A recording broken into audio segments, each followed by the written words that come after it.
lights were low, and this performer just came out of nowhere. You just met Gaia. She was incredible.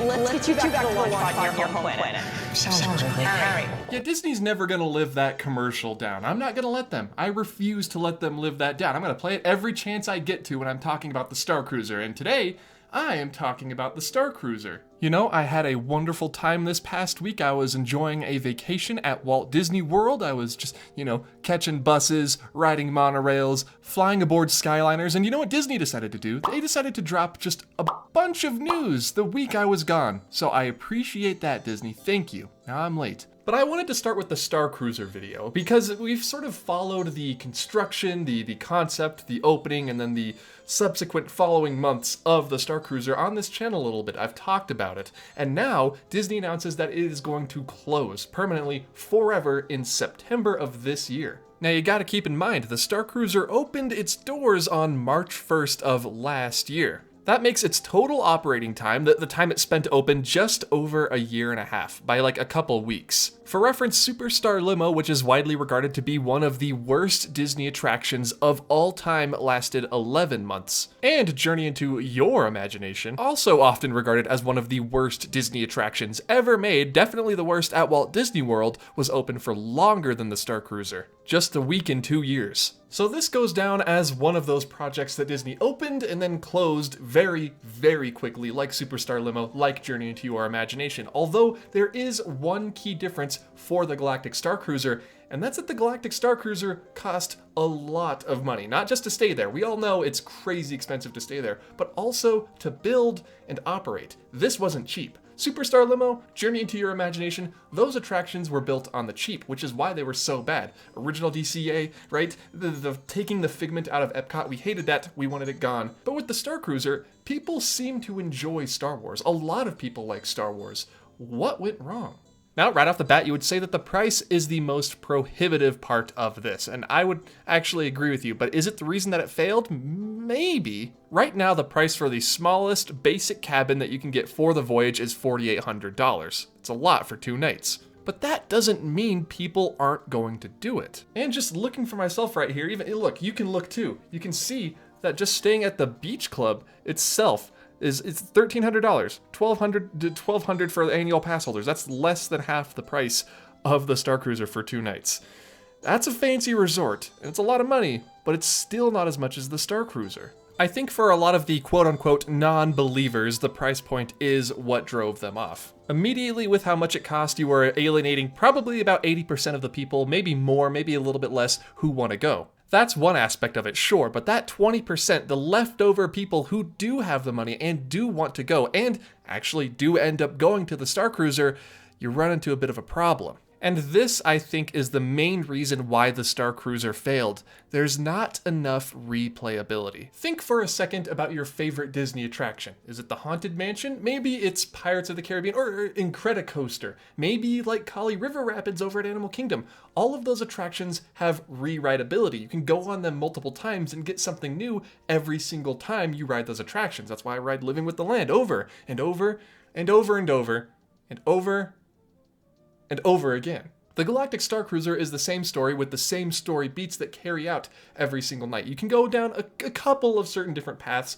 but for people who visited, who did go, I've talked with them. They said that it was a lot of fun, but you only really need to do it once. There's no inclination, no story thread that's grabbing you, pulling you back, making you want to go to the Galactic Starcruiser again, and that's where they failed. It's so much money, and you do it once, and you're done if you do it at all. Drawing comparison to other fancy hotels on Walt Disney World property, like I talked about earlier, the Yacht and Beach Club, very fancy, amazing swimming pool, delicious restaurants, and most importantly, it is within walking distance from Epcot and Living with the Land. Okay, I'm done talking about it. Done talking about Living with the Land now. Still cheaper than the Starcruiser, and depending on who you ask, a better value and a better experience all around. Another thing that sort of rubbed me the wrong way about the Starcruiser was the introduction of aspects to the Starcruiser, characters, droids, experiences, atmosphere that were originally promised for Star Wars Galaxy's Edge, the land that everybody could access for the price of admission to a park.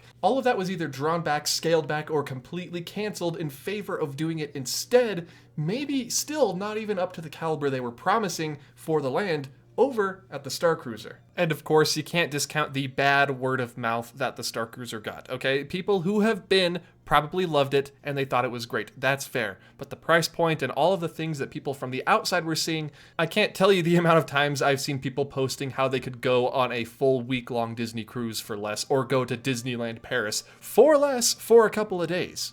Now I have a couple more things I want to talk about in this video before we wrap it up. This is more than just me trashing on the Starcruiser, right? I personally wouldn't have gone. I didn't end up going, actually. It's closing now, so I'll never get to go. But it just seemed like too expensive for me. I would love to see it. I'd love to experience it, but it's not going to happen. It's not in the cards.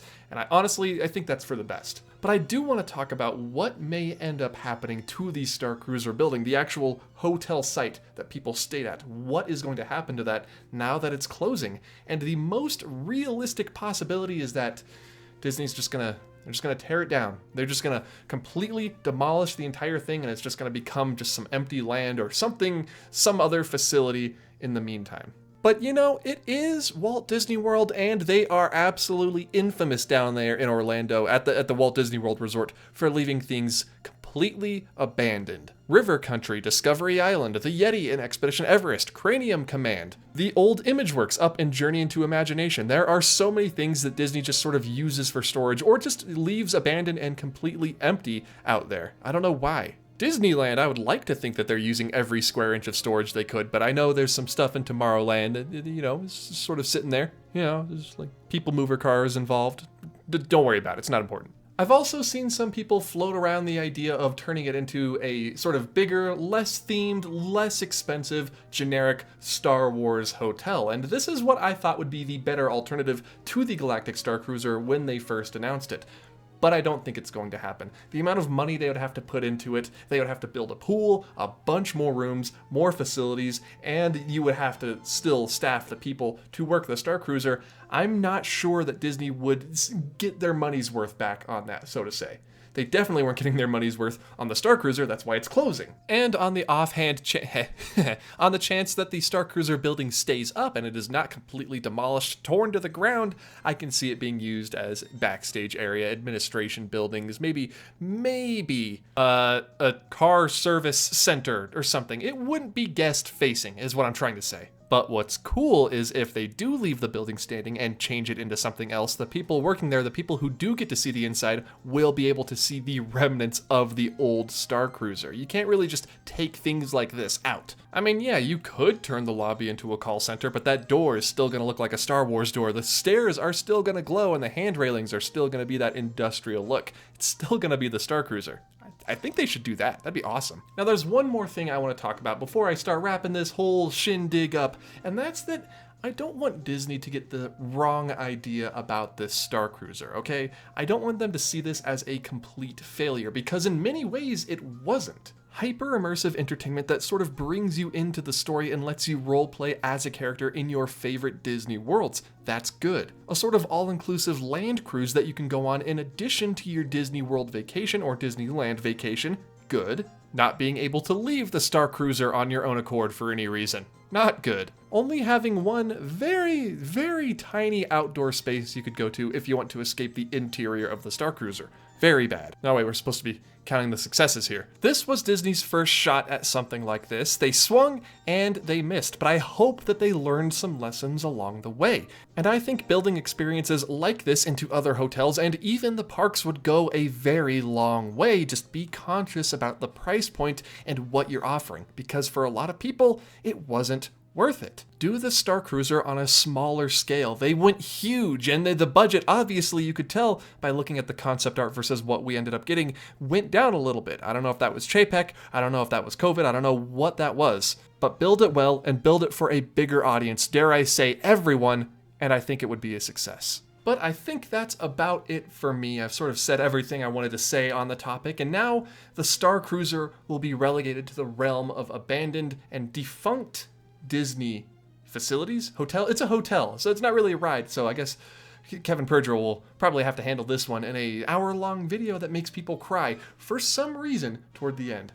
looking forward to that one. If anyone can do it, it's Kevin, and now I'm turning the question over to you. Do you think the Starcruiser closed down because it was too expensive? Was it not worth it? Was it only worth doing once and then never again? Are they running out of people to experience this thing? I want to hear what you think down in the comments below, because the Starcruiser discussions are always very important and very fun conversations to have, because everyone has similar takes but also wildly varying takes. Even people I've spoken with who went said it was amazing, it was great, but also there's always an also. So let me know down in the comments, because I want to hear what you have to say, and I mean it this time. Just getting back into the swing of things after getting back from Walt Disney World, so we will have that Haunted Mansion trailer video this week. I'm very excited, looking forward to that. And then just a couple in-park videos for the next couple weeks after that. I won't be able to actually speak to make edited videos like this one for the next couple of weeks, so you will be getting in-park videos I have filmed previously. It's a whole thing, don't worry about it.